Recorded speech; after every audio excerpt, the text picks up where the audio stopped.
Channel को subscribe करें और बेल आइकन दबाएं। मेरा नाम संदीप मेवाड़ा है। मैं सुजालपुर का रहने वाला हूँ। मेरे पापा को कोरोना पॉजिटिव बताया गया था। मेरे द्वारा रिपोर्ट मांगने पर उन्होंने मुझसे यह बोला है कि रिपोर्ट गुम हो गई है, रिपोर्ट नहीं दी जाएगी। 20 अप्रैल को मेरे पापा के बारे में मुझे जानकारी दी कि तुम्हारे पापा अब नहीं रहे।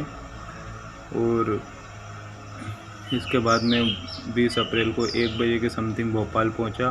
भोपाल पहुंचने के बाद में मैंने चिरायू हॉस्पिटल में वहाँ के कर्मचारी वगैरह जो भी तहसीलदार वगैरह थे उन लोगों से बोला कि मेरे पापा का अंतिम संस्कार कब तक होगा।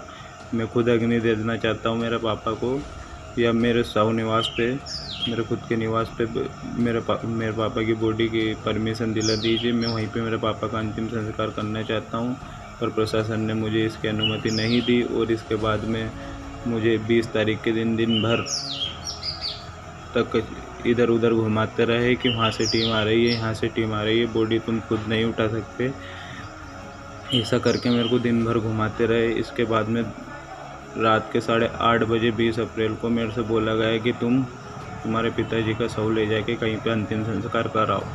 तो मैंने उस समय मना कर दिया कि मेरे पापा का रात में कौन सा शमशान खुला मिलेगा मेरे को, और मैं कहाँ ले जाऊंगा रात में डेड बॉडी। तो आप ऐसा कीजिए, सुबह मैं मेरे पिताजी का अंतिम संस्कार कर दूंगा खुद ही। आप जैसा बोलेंगे वैसा करने को तैयार हूँ, पर मेरे पापा का अंतिम संस्कार सुबह हो जाना चाहिए। ये सारी बातें मैंने वहाँ के कर्मचारियों से बोला। इसके बाद में फिर तहसीलदार साहब का कॉल आया कि तुम ऐसा करो कि सुबह तुम्हारे पिताजी का अंतिम संस्कार हो जाएगा, सुबह 8 बजे मुझसे मिल लेना आके। मैं चिरायू के बाहर ही पड़ा रहा रात भर। इसके बाद में तहसीलदार साहब 12 से 1 बजे के करीबन आते हैं दिन में, और मुझसे बोलते हैं कि अगर तुम्हारे पिताजी का अंतिम संस्कार देखना चाहते हो तो एक मुझे लेटर पैड पे लिख के दे दो कि तुम उनके पास नहीं जाओगे, और ये भी लिख दो कि मुझे किट के बारे में बताया गया है कि ना तो तुम्हें किट पहनना आती है ना उतारना आती है, ऐसा सब कुछ लिख दो। और बॉडी को प्रशासन के हवाले कर दो, प्रशासन ही इसका सब कुछ कराएगा। ये सब कुछ मुझसे बोला गया। और इसके बाद फिर मुझसे और दबाव भी डाले गए कि तुम कैसे करोगे, तुम्हारी मम्मी और तुम बचे हुए हो परिवार में, अगर तुम्हारे साथ कुछ भी दुर्घटना होती है तो इसके जिम्मेदार कौन रहेगा। ये सब बोलकर मुझसे ज़बरदस्ती लेटर पैड लिखवाया।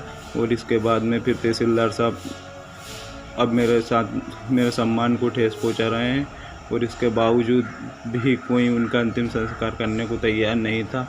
और फिर जब मैंने लेटर पैड लिखा, जब नगर पालिका के लोग फिर भी नहीं आए, फिर मैंने कालरपल विधायक कुणाल जी चौधरी और हुकम भैया से बात करके बात की। फिर उन्होंने मुझसे वादा किया कि 1 से 1.5 घंटे में तुम्हारा पापा का अंतिम संस्कार करने की जवाबदारी हमारी है। चाहे किसी भी सिचुएशन में 1 से 1.5 घंटे में हम तुम्हारे पापा का अंतिम संस्कार करवा देंगे। फिर उन्होंने जो मुझसे वादा किया था वो उन्होंने पूरा किया। और इसके बाद फिर तहसीलदार साहब ने भी मुझसे लेटर पैड लिखवा ही लिया था कि तुम्हें पास नहीं जाने दिया जाएगा, और ये शर्त भी रखी कि यदि तुम्हें तुम्हारे पिताजी का अंतिम संस्कार देखना है तो, और जो भी प्रक्रिया करनी है तुम्हें तुम्हारे पिताजी के क्रियाक्रम की, तो वो 50 मीटर दूर से ही करोगे, और अन्यथा तुम्हारे सामने तुम्हारे पिताजी का अंतिम संस्कार हम नहीं करेंगे, हम हमारे स्तर से कहीं पे भी ले जाके कर देंगे। ये सब बातें बोली गई मुझसे। इस दबाव में आकर मैंने मेरे पिताजी का अंतिम संस्कार करने की जिम्मेदारी प्रशासन को दी। और अब ये लोग गलत अफवाह फैला रहे हैं कि बेटे ने मना किया, ना ही मैंने मेरे पिताजी को अग्नि देने से मना करा था। ऐसा कुछ नहीं था। और मेरे शमशान में भी मैंने तहसीलदार साहब से बोला कि अग्नि मुझे देने दीजिए, पर मुझसे मना कर दिया कि जो भी करना है तुम 50 मीटर दूर से करोगे, हमारी टीम ही सब कुछ करेगी। और ना ही तहसीलदार ने मेरे पिताजी को अग्नि दी। ये सब बातें झूठ है और मैं बहुत परेशान हूँ।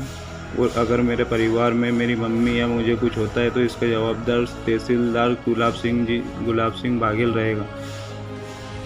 सुजालपुर से अजय राज केवट के साथ राजेश सिसोदिया की रिपोर्ट।